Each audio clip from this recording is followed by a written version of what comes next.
In this video, we're ranking every official Dungeon Masters screen from best to worst. Watch to the end to find out which ones are worth your money and which ones you should never buy. I read somewhere that Gary the Godfather Gygax, back in the day, he used to DM from behind a screen, but not exactly like you and me.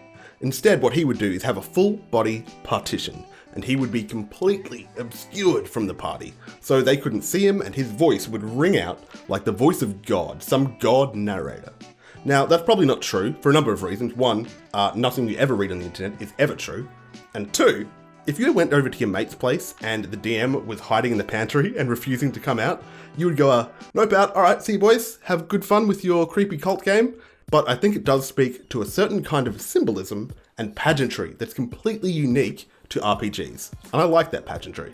I'm trying to hit 5,000 subscribers this year and I am nowhere near. So if you get anything out of this, please subscribe and like and ring the bell, all that kind of stuff. I'd really appreciate it. So I've got like a dozen Dungeon Masters screens here. It's pretty heavy. I reckon this is like 4 kilos. Maybe we'll weigh it at the end. At the end of this video, we will weigh this and determine how much this weighs.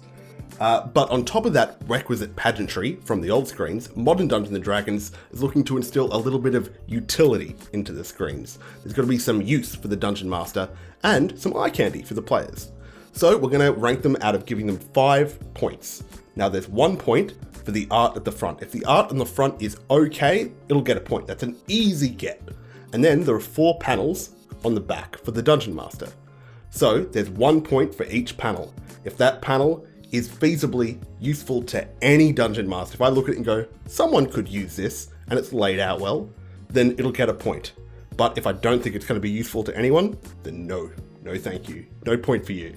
Let's have a go. The art on the regular screen is actually pretty good. Like, this is a rad spread of the party fighting a red dragon, the Raxita, the Flame Fiend, and her kobold minions and a hoard of treasure. So this rad scene was painted by Craig Spearing. On panel 1, there are these tables for generating random NPCs, names, personalities, that kind of thing. And I've seen these get used heaps. On panel 2, there's a big list of conditions, which is super handy, but it spills onto panel 3. And I really think all of this could have fit on one panel, so it's a bit of a waste of space.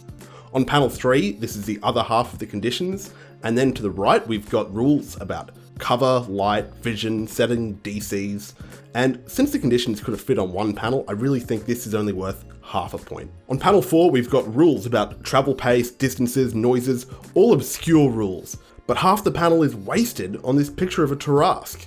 What are we doing? Well, I don't need that art there, I need rules. Half a point for that one, my Tarrasque friend. That's not bad at all. 4 points out of 5 right off the bat. Let's carry on. Next is the Tyranny of Dragons screen. You don't see this in stores too much nowadays. I really can't get around the art here on the Tyranny of Dragon one, because this is not even Tiamat, right? This looks like some white dragon just freezing some fools. Who is this? And then on the side, we've just got pictures of building. On the left, there's the hunting lodge. On the right, there's Castle Nyartar? That's a funny name. But I'd expect to see these images on more of a architectural journal, or maybe even a real estate window, a fantasy real estate window. Minus the dragon, of course. The whole first panel is just a little map of Green Nest and a few character portraits. I don't think you can ever use a map on a DM screen. It's unreadable. On panel 2, there are random encounters broken down by story chapter. Now this I actually think is useful. Breaking it down by story chapter is a good way to break down encounters. Panel 3, you've got all of your conditions, all fitting on one panel, and this is always useful. This is exactly what I wanted the conditions panel to look like on the other screens. This did it perfectly.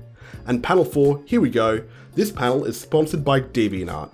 Just character portraits. This is totally useless. I don't need character portraits on this. That wasn't a very good showing. 2 out of 5. Don't buy this one. This one is called the Reincarnated screen, and it's so weird to me that they released this so early. It's not tied to any particular module. They just went, nah, we can do a good screen. Let's just have another go at it. Let's redo the first one in a better way. So let's see if they succeed. The art on the Reincarnated screen, I really like how understated it is. It's just a simple spread of a dragon messing up a coastal city and snatching people away in its claws. And I think it's bold and simple and it's really nice. Now this art is by Tyler Jacobson. But here we go. This is the first panel and it's actually useless because all of these actions in combat here that it lists, that only relate to players. This is not useful to Dungeon Masters at all. On panel 2, we've got the same conditions copy-pasted from the regular screen, and again, it doesn't fit on one panel. So, of course, on panel 3, we've got the other half of conditions here, which is wasted, so only half a point.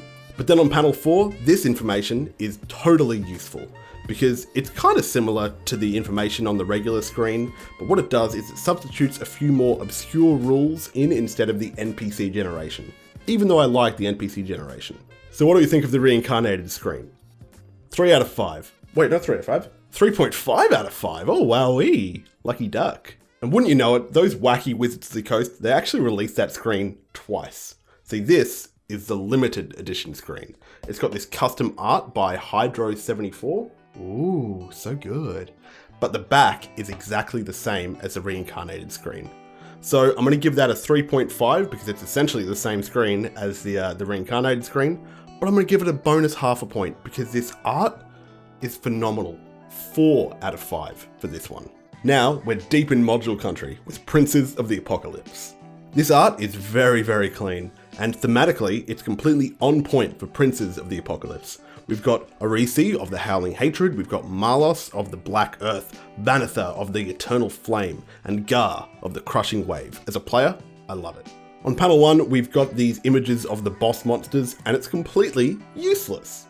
And then we've got conditions, which should have been crammed in with the rest of the conditions, on panel 2. Panel 3. Half of this panel is a completely unreadable map. Don't put maps on these things, they're useless. But half of this is actually a useful list of encounters. I like that. And those encounters from panel 3, they spill onto panel 4. But then we've got this completely useless half the thing taken up by art. We don't need art on the back of these screens. We need information, we need crunch, we need juice. Give me juice. For this one, 3 out of 5. Not bad. If you're enjoying this and you want to help the channel at all, then the best thing you can do is like the video, leave a comment, ring the bell, subscribe, all that stuff. YouTube, the algorithm, it is a glutton for attention, and I would really appreciate your help. This screen is surprisingly good. This is Out of the Abyss. On the front, the black trim is probably a little bit too much, but I like the scenes here. I think this first demon is meant to be Orcus doing some undead stuff to an elder brain, and then there's Zugbatoi doing some mushrooms, and then the Demogorgon being an icon. It's all definitely a composite image, but I think it's done pretty well, so have your point. The first panel is the rules for madness, which I like a lot. I think obscure rules are a good option for a DM screen. And then on panel 2, we've got the other half of the madness rules, but then a map. What are we doing with a map on this? Stop putting maps on things, come on. On panel 3 though, you've got the rules for traveling specifically in the Underdark, and it includes a table that tells you how to get, well, how long it takes to get from any location to any other location. I really love that. Lastly, on panel 4, which has become almost obligatory, we've got the random encounters. And not just random encounters though, we've got random events and we've got random terrain. But half of it's taken up by useless art again. Half a point, I know. So this one, Out of the Abyss, it did pretty well. It got 4 out of 5. That's way better than the campaign. Now this one is my heartbreak of the evening. Curse of Stroud. Although it's my favorite campaign, this art is not good on the Curse of Stroud screen. I mean, each individual illustration is fine, but it's just been composited very badly. I mean, I like this picture of Esmeralda fighting wolves, but this trim takes up half the space and there's 3 pictures of Stroud, 2 pictures of Madame Eva. What's going on? Why? Who did this? Who did this? On panel 1, we've got a map of Castle Ravenloft, but it's just one location in the campaign. Why are we giving it all of panel 1? Oh, and panel 2. Okay, we're giving it all of panel 2 as well. This is not useful at all. Panel 3. Okay, this is a bit better. There's random encounters for day and night across the whole land, and a section for generating NPC names. I love that. And on panel 4, we've got, no, it's more maps. Why? I can't recommend this screen. My favorite campaign, the worst screen.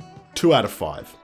Disappointing. We're about halfway through, and this one I'm giving to you as a little bit of a bonus. This is the 4th edition screen. Let's look at how they did it back in the day. The 4th edition screen here has great art, but just wait until you see the back. It is completely stacked full of tables. Now this is the density that I want for a DM screen. Pretty in the front, stacked in the back. Whew, so we are halfway there. Living on a prayer, and I hope you stick around to the end. So these are the rankings for the official screens. But I wanted to say there's also some unofficial screens. Our mate the Dungeon Coach, at this minute, he has a video on his channel looking into the customizable screen, the Master's Tome. Let's see what he has to say about it. What's up, guys? I didn't even know there were that many official screens. How'd you even get them all? Anyway, I am going to be reviewing the Master's Tome DM screen, but more importantly, how to customize your screen. So first finish watching this video, then I'll help you fill in all those gaps that Matthew here's talking about. Back to you, mate. Check out that video directly after this one and give both of us a subscription. Please subscribe to both. But for now, we're going to carry on with Storm King's Thunder. This one starts strong with some brilliant art. I even like the white trim on the top and the bottom of this one. So we've got a water giant ready to snatch some fool. And then we've got this guy with a big Final Fantasy sword. And then on the right, we've got this rad fire giant encounter. It's all art laid out from the book, and it looks nice. You know, it's all I need. For panel 1 on the left, we've got a random encounter table and loot table. Oh god, there are some dragons in these encounter tables. Whew. Let's look at panel 2 and panel 3 together, because these middle two panels, it's a big map of the Sword Coast. And I strongly dislike this, because maps, what are we doing? I don't need a map on a DM screen. I can't read this. I will say I like that each location has a page number attached to it from the book so you can reference, but still 0 points, can't read it. Panel 4 has movement and travel info, but it also has some specific notes about relics and particular giant lords. But there's wasted space on art. Give us something useful, please. So for SKT, that is 2.5 out of 5. Middle of the road. This one threw me for a loop. It's Tomb of Annihilation. This is maybe the best fantasy art on any of these screens. There's a rogue fighting some scallywags in a treasure room, and then there's an awesome portrait of Razni and the Omu gargoyles, and then we've got a big picture of the main port. I think this DM screen is a lot better than the campaign. I love this. On panel 1, you've got a stack of random encounter tables, and then on panel 2, you've got a stack of random social encounter tables. Panel 3, you've got campaign-specific loot tables. Panel 4, traveling rules. Okay, well, this really sets the tone, right? Because there are even rules for dehydration in here. So all of that's super duper useful. That's all useful for a hex crawl. You need tables, and it's all used really well design-wise on the back of this. So this is, oh my god, this is a perfect screen. Wow, it's perfect. Good job. Now let's head under the sea with the Salt Marsh screen. What's unique about this screen is the lurid blue palette. It's so nice and refreshing. On the left, we've got a water-breathing adventure set in the fantasy Great Barrier Reef. And then in the middle two panels, the party flees the slimy grip of the Kraken. And then on the right, the Sahuagin. Sahuagin? Well, we've got this fish boy royalty, showing off his place on MTV Cribs. Incidentally, there is a band called Fish Boy, and they are very good. On panel 1, we've got the tables for generating random ships. What kind, what name, what disposition. So cool, totally campaign specific. On panel 2, we've got the obligatory random encounters, but they're broken down by adventuring tiers. Panels 3 and 4 are very good, and they're laid out very well, despite having a little bit too much art. So these are ship hazards, with information on how to resolve them, and also information about how to run them. So success or failure, this is what you want. But I tell you what, that's another 5 out of 5. That's perfect. This is a perfect screen. This is a perfect screen. I get the feeling that like maybe Gale Force 9, who makes these screens, maybe they worked it out. Let's see if we can get any more. Are there any more perfect screens here? This is Waterdeep Dragon Heist. So the Dragon Heist screen has these 3 painted city scenes slapped together side by side. On the left, we've got these 2 children leaning out the window to catch the commotion. And then in the center, we've got a city parade with children in costume and some classy looking robot boys. And then we've got a group of drow rolling stealth through the night.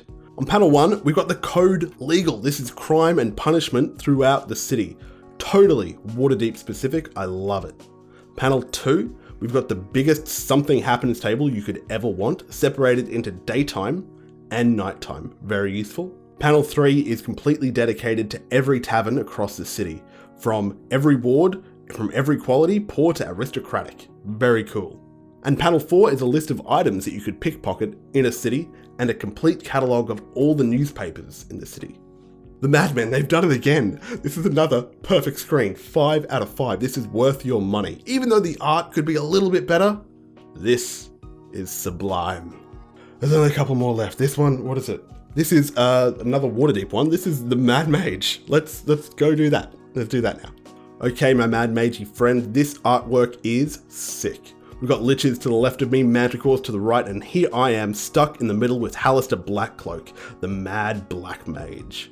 Now, brilliant image. I love it. The only issue with this one is I don't understand why they made it in Japanese.